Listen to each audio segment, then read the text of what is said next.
Well, hello fellow crafters, Jadine here, and today I'm going to be showing you how I made this really sweet, beautiful, feminine little card.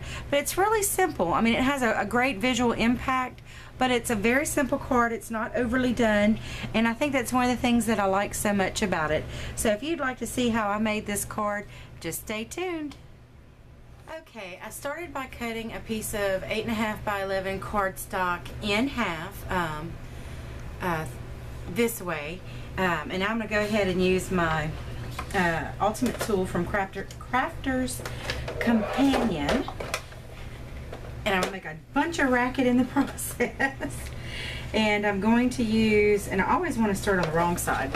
Let me flip it around.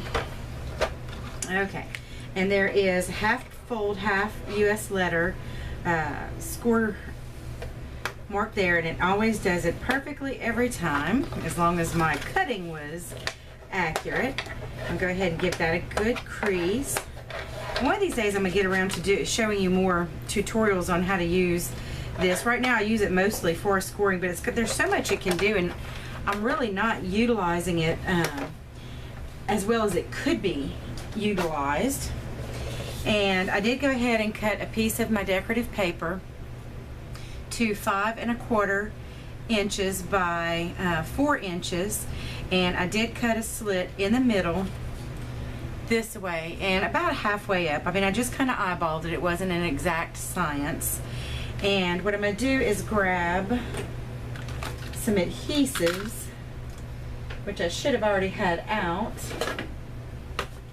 I want some dimensionals, and I want some glue dots, or glue spots, or whatever you want to call them, because I need to place this first to be able to get, because I've got a sentiment that I want to stamp, a couple of sentiments actually. I want to stamp one on the outside, and then I want to stamp another one on the inside. But in order to get the placement correct for the sentiment that I want to stamp on the outside, I've got to get this folding done first. This is why I needed to use double-sided paper for this, because it did need to be able to look pretty on both sides, obviously.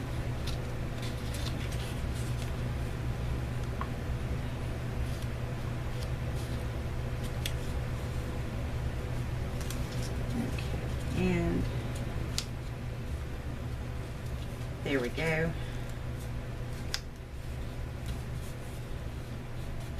And I did kind of double crease that a little bit, but I'm not going to really stress out about it, because one of the elements I'm going to use is going to cover some of that up, so I'm not real stressed out. This is what I needed the glue dots for. If I've got any more on here, let's see. Oh, there we go. So I want to take the tip here and press it down to the glue dot, and then adhere it there, and find another one, and again just put it on the tip. So there's a glue dot right here, and there we go. And so now I've got that opening fold that kind of reveals what's going on underneath, and now I've got kind of the markings of where I need to have my tape runner, which is what I'm going to use to adhere this piece onto the card. I still had some shimmery stuff on my work surface from when I made my shimmer sprays. But that is so typical for me. If you've been watching me any length of time, that just shouldn't surprise you at all. Okay, now the stamp sets that I'm using today, the first one is Birthday Blooms. This one is still in the catalog, but anyway, I'm going to use the one that says For You. I'm going to set it kind of low in the opening, so that I'll have plenty of room for my floral elements. And wouldn't you know, it's smeared. I am just having one of those days, but I am not going to sweat it, and I'm not going to abandon it. I am just going to re-stamp it, and we'll just make it look like it was completely on purpose.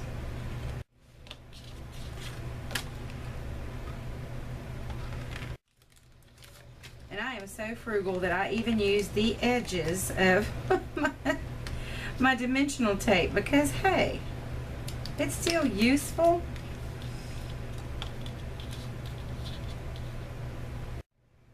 Now, I tell you what, that was a really valuable lesson you guys just learned. If you've already used up some decorative paper and you don't want to waste it, and you don't want to waste a card base, but you make a mistake stamping, that is how you deal with it. You just cover it up, by golly. That's all you got to do. So, let me get... Okay, I'll set that aside for right now. And I'm going to use my little homemade Stampin' tool. As much as I wanted to make this a monochromatic card, I just had an idea. So I'm going to change gears with that thought process and do it just a little bit differently. Okay, so I just grabbed dandelion. I'm always wanting to call that daffodil. I just grabbed Dandelion by Memento.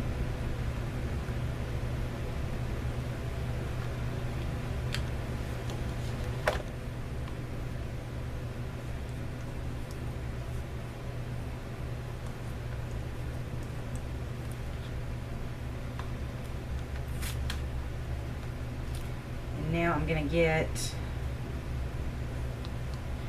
as best I can, place this one over it. This is the that has more of the outline to it. It still had some ink on it.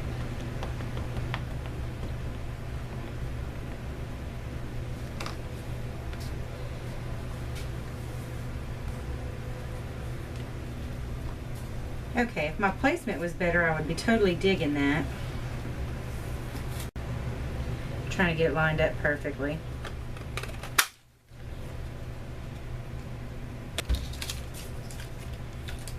Okie dokie, let's fix this situation up.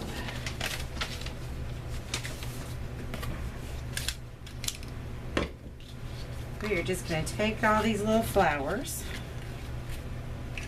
Let me find my brush for yellow. This is probably what I should have done to begin with.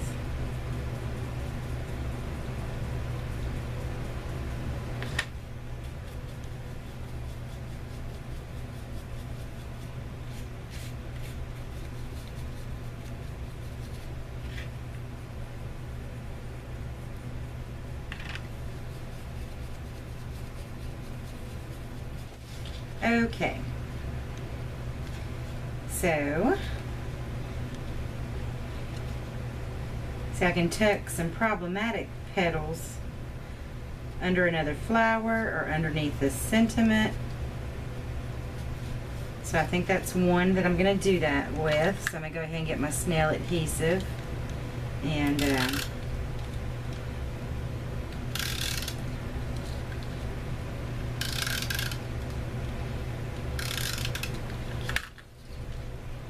I'm going to go ahead and adhere this one on fairly flat, not put a dimensional under it. So that's what I'm kind of deciding right now, is which ones are going to be my underneath pieces. This one was one I wasn't as crazy about. I'm fighting my urge to want to make everything really even, because that is what's in my nature to do. But I think it would just visually be more interesting if it was offset a little bit. Okay, now I'm going to pop this flower up on dimensionals.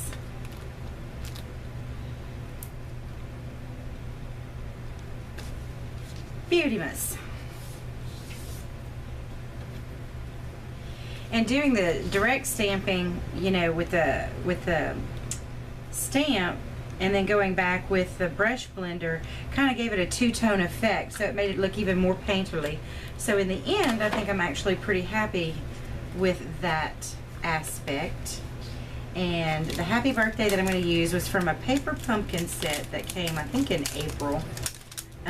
It was the one that I think that also had the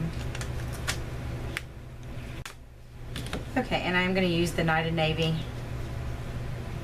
on this as well. Yeah, I'm pretty sure it was the April 2016 Paper Pumpkin.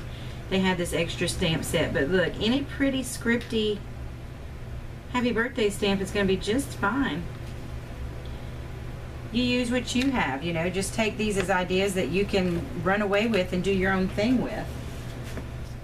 And I'm fighting the urge to want to put another element on here because the idea of this card was to be simple and to not be overly done because the person that's getting it is somebody that will enjoy a feminine element, but if I go too far overboard with it, it will just be that. It will just be too much. So I think I'm gonna fight the urge. I mean, I'm wanting to put ribbon on it, or, you know, big bow or something. I think really and truly the best medicine with this card is to leave it alone. So that's what I'm gonna do. Thank you so much for watching and tuning in to another one of my card making videos. I enjoy card making so much. I just love letting the people in my life know how special to me that they are, that I want to make them handmade, one-of-a-kind card to celebrate them. Anyway, I want to celebrate you guys too. You are always so awesome and so kind to me, and your lovely comments and tuning into my videos. So I just want to say I appreciate you. Thank you so much, and you have a very blessed day. Bye now.